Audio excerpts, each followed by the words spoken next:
اگر آپ ٹھیک ہو سکتے ہیں تو اگلا انسان بھی ٹھیک ہو سکتا ہے. معصوم ذات صرف نبی کی ذات ہے, اس کے بعد کائنات کے اندر کوئی ذات معصوم نہیں ہے. میں کوئی تجزیہ پیش کر رہا ہوں, میں کوئی بات پیش کر رہا ہوں تو میری بات بھی غلط ہو سکتی ہے. 100% امکان اس میں موجود ہے, 100% غلط بھی ہو سکتی ہے. لازمی نہیں ہے کہ میری بات 100% ٹھیک ہو.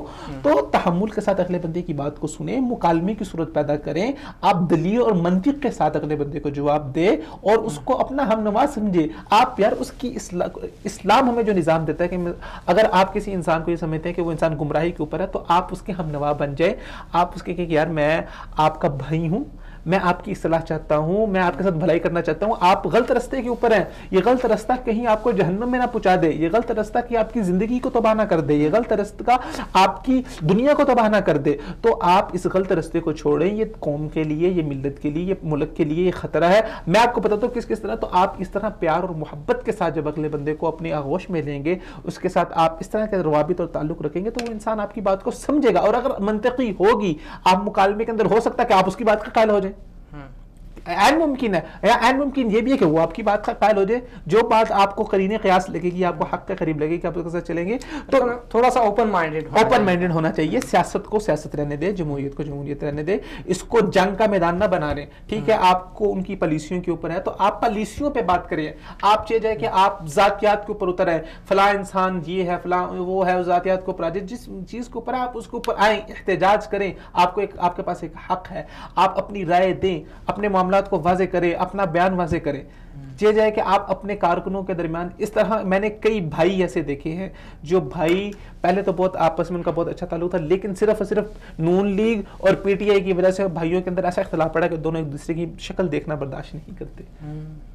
اور یہ رواداری ہے ہماری پاکستانیوں کی, یہ سیاست ہے ہمارے پاکستانیوں کی, یہ سیاست ہے ایک مسلمان کی.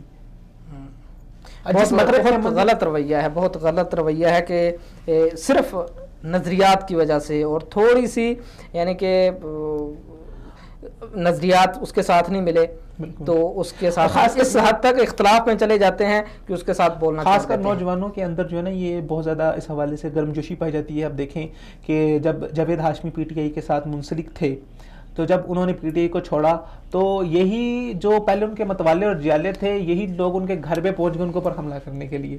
وہی جماعت کا رکن, آپ کا جماعت کا ممبر, اگر آپ کی جماعت میں ہے تو بہت اچھا, آپ اس کے بلے بلے کر رہے ہیں, اس کے پیچھے آپ لبیک کر رہے ہیں. اگر اس نے کوئی نظریاتی اختلاف رکھا, اس نے اس بات کو صحیح سمجھا کہ یار آپ کی جماعت اب صحیح نہیں ہے, آپ کا اصول صحیح نہیں ہے, میں چھوڑ کے دوسری طرف جا رہا ہوں, تو اب آپ اس کو لوٹا کرنا شروع کر لیتے ہیں. یہ تو کوئی بات نہ ہوئی. ہر انسان, یہ کون سی جماعت, کون سا کوئی امت یا شریعت ہے کہ جس کو چھوڑا نہیں جا سکتا.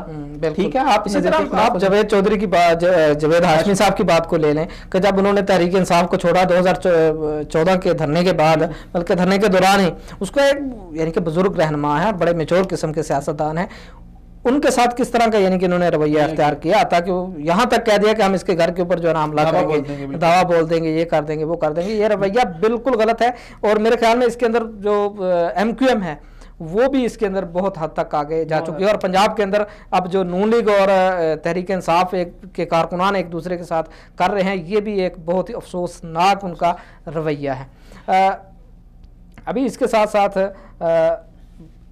انتہا پسندی کی طرف مائل کرنے کے بہت سارے اسباب ہیں جو ہمارے نوجوان کو انتہا پسندی کی طرف لے کر کے جا رہے ہیں.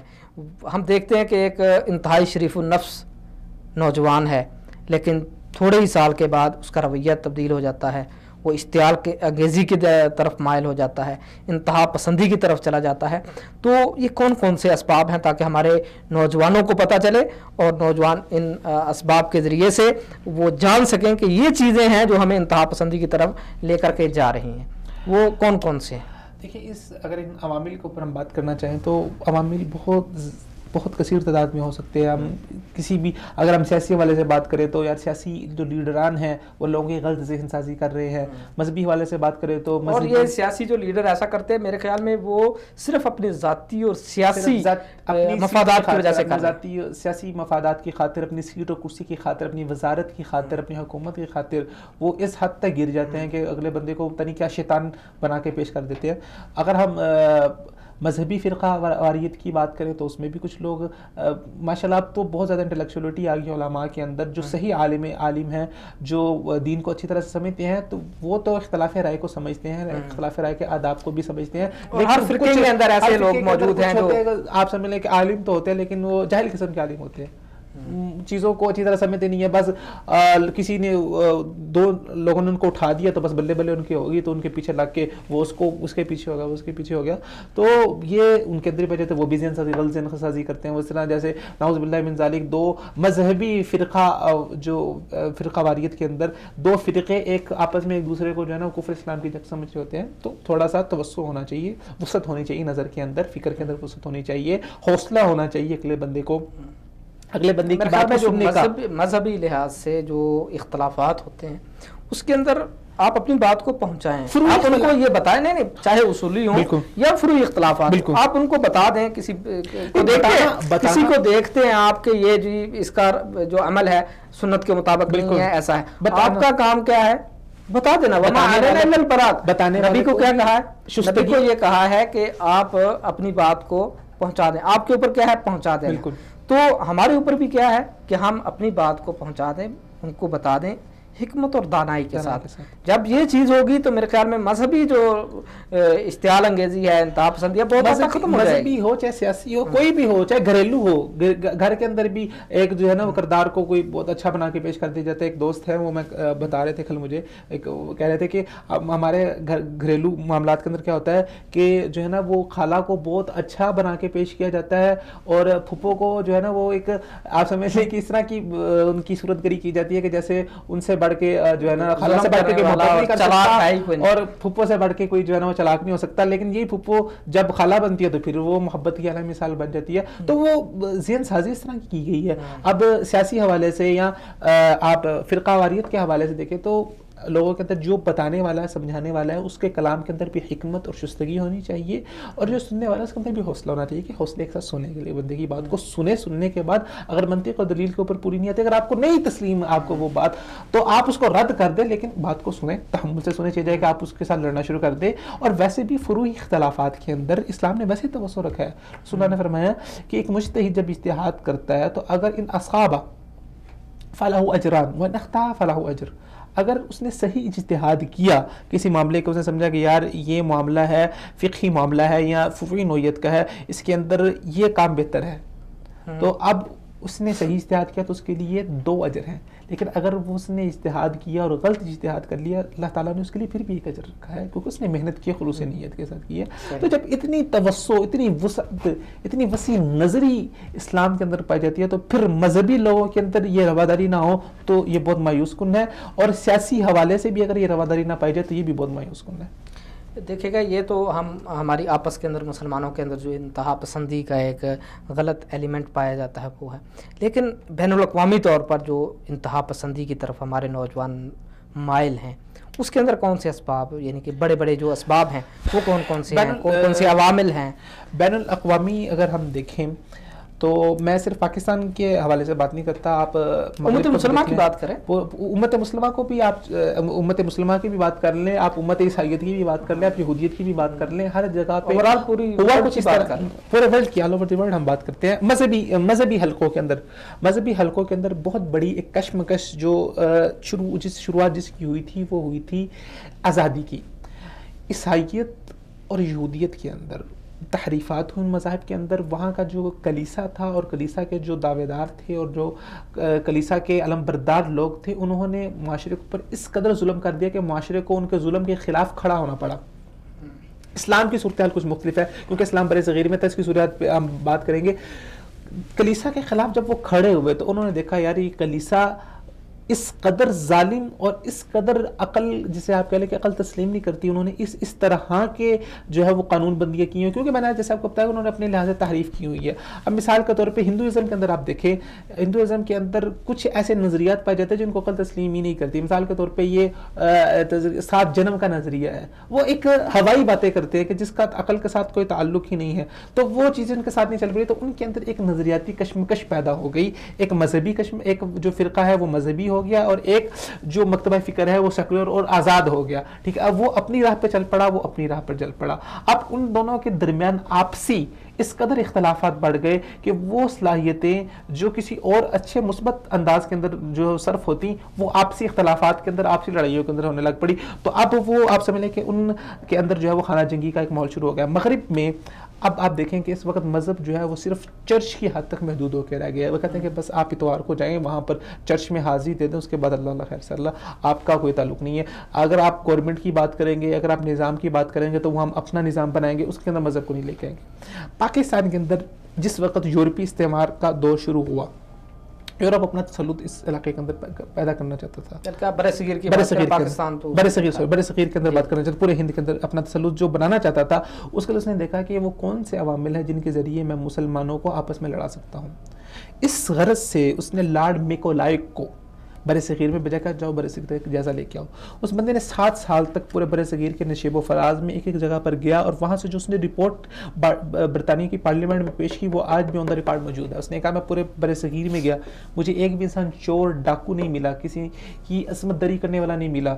لوگوں کے اندر محبت ہے, اخوت ہے. اگر آپ ان لوگوں کو اوپر حکومت کرنا چاہتے ہو تو ان لوگوں کا نظام تعلیم بدل دو, نظام تعلیم بدل دو. اچھا, اب نظام تعلیم کے ذریعے جو ہے نا وہ 2 قسم کے مکتبہ فکر سامنے لائے گی, کیونکہ تعلیم ایک ایسی چیز ہے جو آپ کی ذہن سازی کرتی ہے, اور پھر وہ ذہن سازی کی بنیاد آپ کی زندگی کے تمام اصولوں پہ ہوتی ہے. آپ زندگی کا کوئی فیصلہ لیتے ہیں, کوئی بھی آپ لحاظ دیکھتے ہیں تو اس کی بنیاد آپ کی تعلیم ہوتی ہے.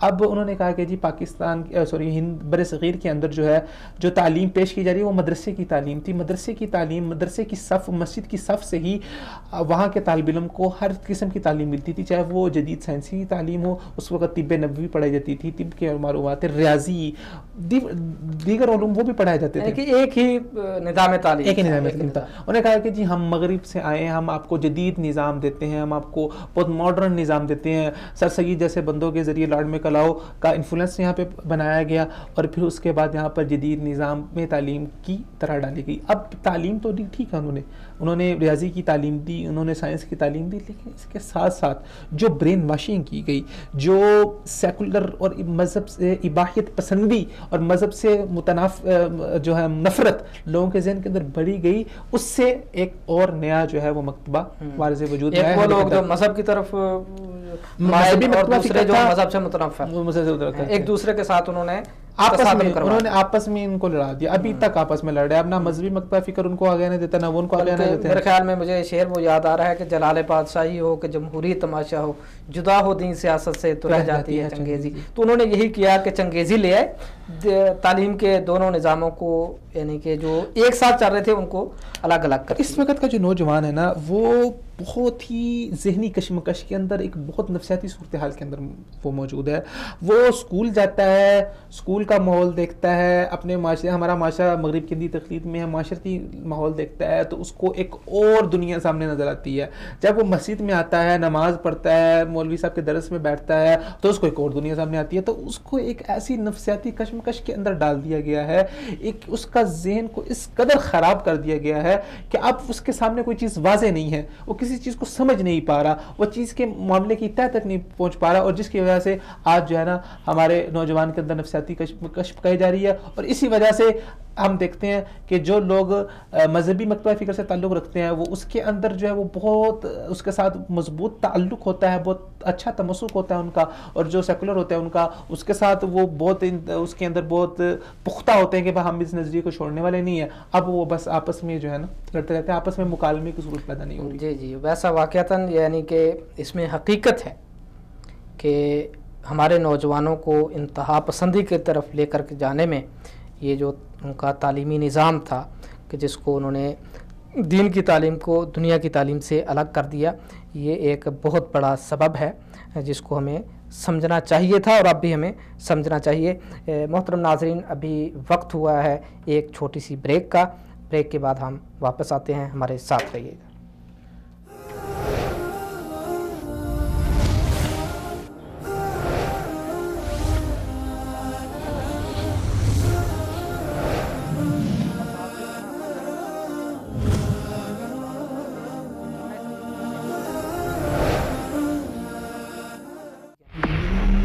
دین کی خدمت ہمارا عزم، ہمارا فرض۔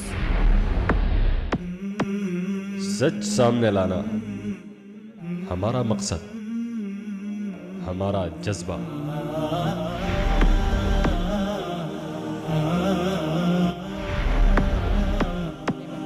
اللہ کا حکم ہمارا ایمان، ہماری پہچان۔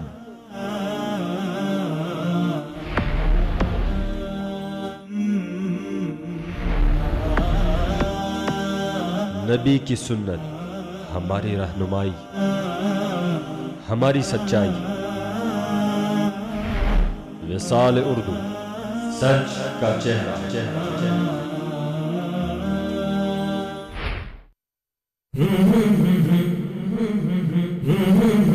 یار مزار امام الصادقین،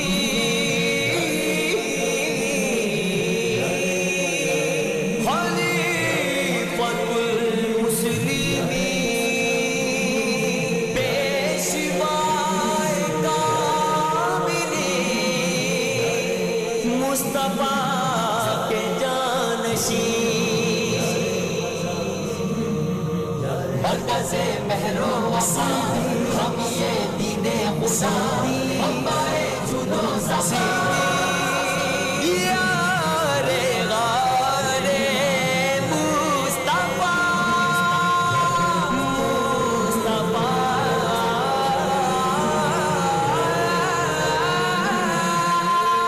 ہجرت میں سفر میں، مکہ بدر میں،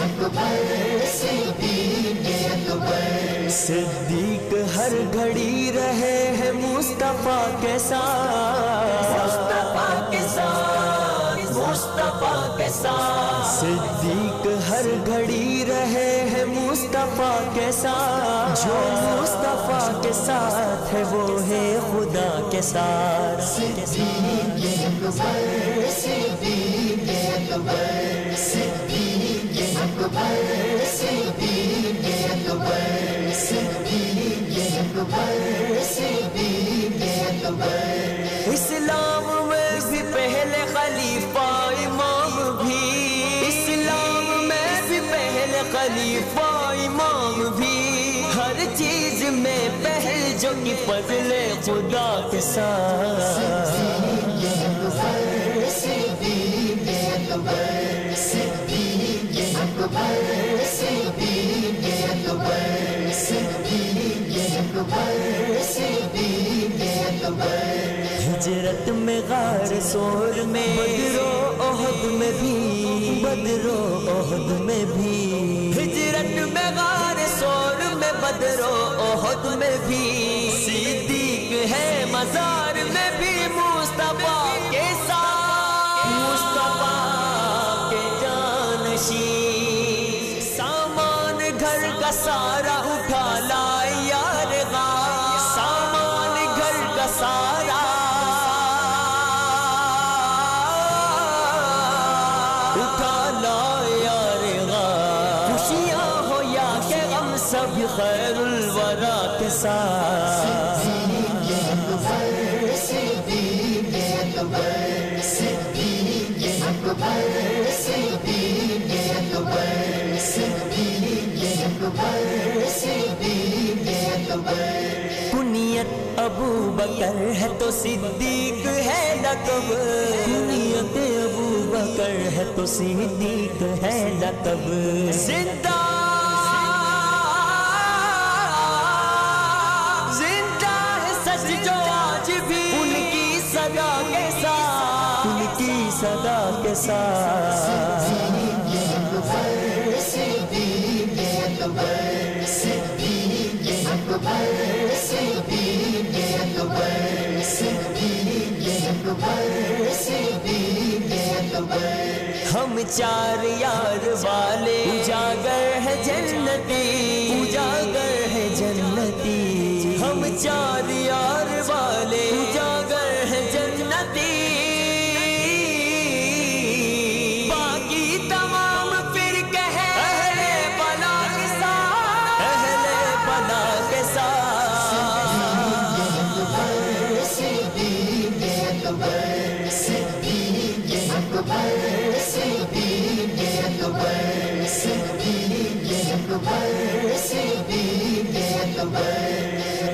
امام الصادقین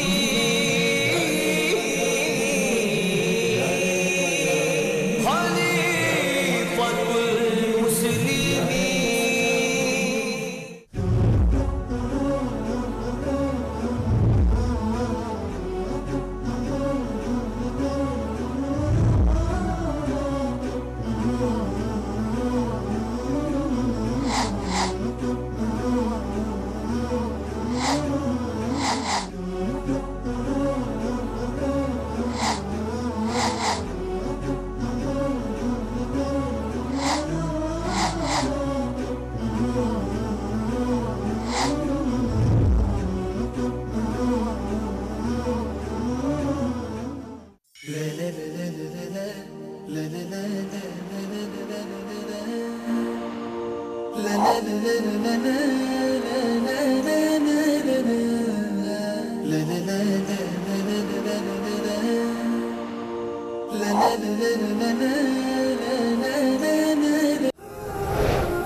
جی محترم ناظرین، ایک بار پھر ہم خوش آمدید کہتے ہیں۔ تو آپ سے میں معذرت کرنا چاہتا ہوں ایک بات کی کہ ہمارا کچھ پرابلم بن گئی، جس وجہ سے جو لائیو کالرز تھے وہ جو ہے وہ نہیں ہم لے سکے۔ تو بہرحال ہم اپنے پروگرام کو آگے بڑھاتے ہیں۔ جناب عبید صاحب سے ہم دوبارہ پھر وہی سوال کرتے ہیں جو ہماری بات رہ گئی تھی، کہ میں سوال اصل میں یہ کرنا چاہتا ہوں کہ جو عالمی سطح پر انتہا پسندی ہو رہی ہے، ٹھیک ہے، مثال کے طور پر یورپ تو یہ کہہ رہا ہے کہ مسلمان انتہا پسند ہے، لیکن حقیقت یہ ہے کہ انہوں نے ایک بہانہ بنا کر کے افغانستان کو برباد کیا، اور اس کے بعد عراق کے اوپر انہوں نے بمباری کی اور وہاں پہ قتل عام کیا۔ اب شام کی صورتحال اور اسی طرح بورما کی جو صورتحال ہے، کشمیر کی جو صورتحال ہے، یہ ساری چیزیں، فلسطین کی جو صورتحال ہے، یہ ساری چیزیں یہ بتا رہی ہیں کہ انتہا پسندی عالمی سطح پر ہو رہی ہے، اور یہ کرنے والے عالمی سامراجی نظام کے جو ٹھیکیدار ہیں وہ کر رہے ہیں۔ تو کیا عوامل ہیں، کیوں کر رہے ہیں ایسا؟ صرف اور صرف ایک ہی، کوئی زیادہ عوامل نہیں ہے، صرف اپنی طاقت، اپنے تسلط کی خاطر، اپنے نظام کو دوسروں کے اوپر زبردستی مسلط کرنے کے لیے، تاکہ پتہ چلے کہ میں بھی ایک قوت ہوں، میں بھی ایک طاقت ہوں، میں بھی دنیا میں کوئی ایگزسٹ کرتا ہوں۔ صرف یہ باور کرانے کے لیے ان لوگوں نے معصوم یہ جو 2 جنگی صلیبیں جیسے میں نے ذکر کیا، 7 کروڑ لوگوں کی خونوں کے اوپر یہ اپنی طاقت کو کھیل رہے ہیں یہ لوگ، اور کس منہ سے یہ اسلام کو انتہا پسند کہتے ہیں۔ ذرا اپنے کے بارے میں تو جان کے دیکھیں، یہ انڈیا سیکولر بھارت جو اپنے آپ کو بہت سیکولر کہتا ہے، جمہوری کہتا ہے کہ دنیا کی سب سے بڑی ڈیموکریٹک جمہوریت ہے، گزشتہ 60 سال سے کروڑوں مسلمانوں کو کشمیر میں اس نے کیا حالت کی ہے۔ ابھی موجودہ پچھلے دنوں کا آپ دیکھیں کہ ریپڈ گنیں جن کے ذریعے ہزاروں شرلے ایک دفعہ فائر کی جاتی ہیں، ہزاروں شرلے نکلتے ہیں، کتنے ہی معصوم بچوں کی آنکھیں جو ہے اس سے بالکل ضائع ہو گئی۔ وہ شرلے حالیہ مہینوں میں تو بہت ظلم ہوا ہے۔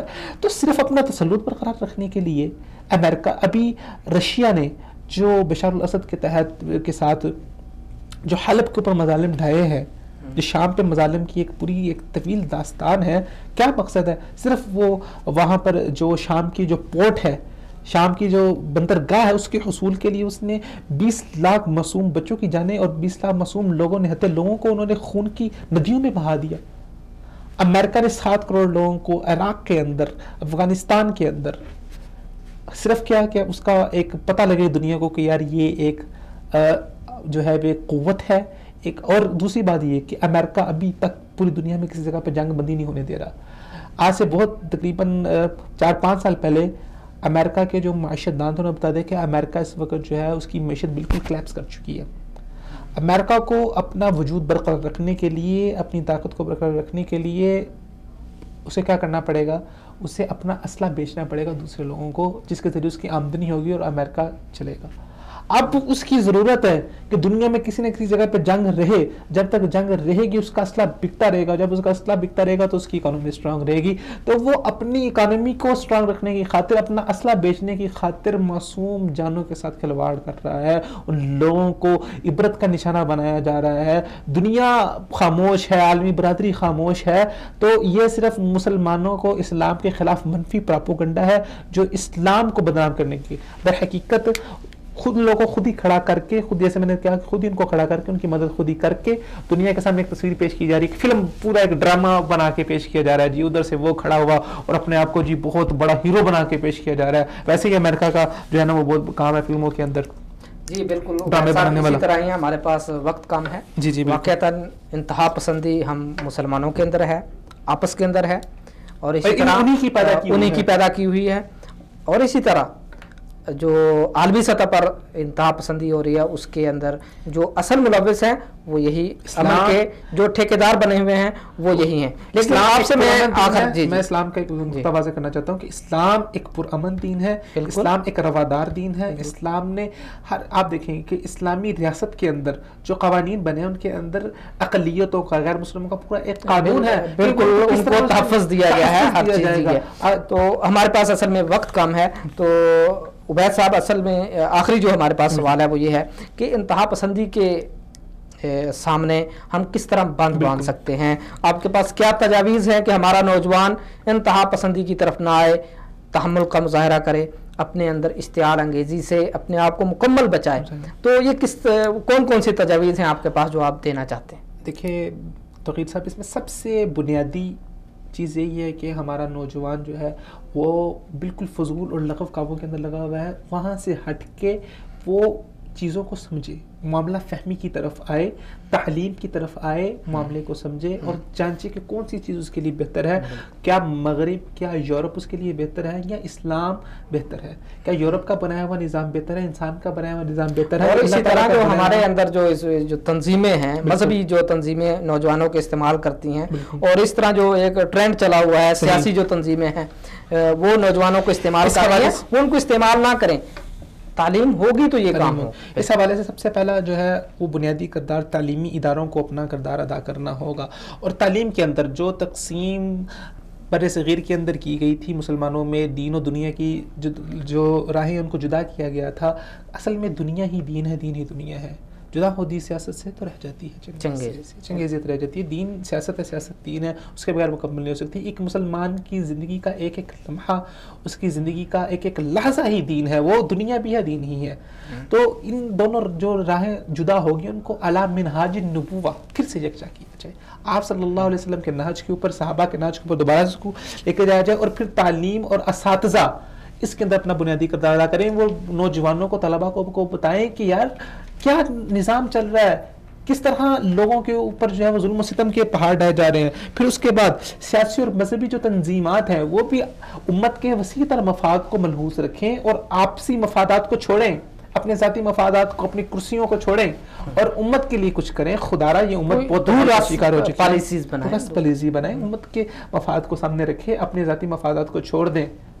خدارا اگر ابھی بھی ہم لوگوں نے ہوش کے ناخن نہ لیے, اپنی آنکھیں نہ کھولیں, تو پہلے ہی بہت تاخیر کا شکار ہو چکے ہیں. پھر ہمارا تذکرہ بھی نہیں ہوگا دنیا کی تاریخوں میں, ہمیں صفحہ ہستی سے, تاریخ کے پنوں سے مٹا دیا جائے گا. اسی طرح میرے خیال میں جو کرپشن ہے اور اس کے علاوہ جو بدعنوانی ہمارے ملک کے اندر پائی جاتی ہے, تو وہ بھی نوجوانوں کو انتہا پسندی کی طرف لے کر کے جاتے ہیں. جب ان کو پتہ چلتا ہے کہ یہ جی ہمیں کچھ ملنا ہی نہیں ہے, صحیح ہے, تو پھر جو دوسرے ایلیمنٹ جو ہیں وہ پھر معاشی حوالے سے بھی نوجوان کو جرائم کی طرف لے کے جاتی ہے. یہ چیزیں ہیں کہ جب نوجوان دیکھتا ہے کہ یار میں ایک اتنا پڑھا لکھا انسان ہوں, میں نے MBA کیا ہے, اتنی مہنگی ڈگری لی ہے, اس کے بعد مجھے 10,000 کی نوکری مل رہی ہے, میرے پاس کھانے کے لیے روٹی نہیں ہے,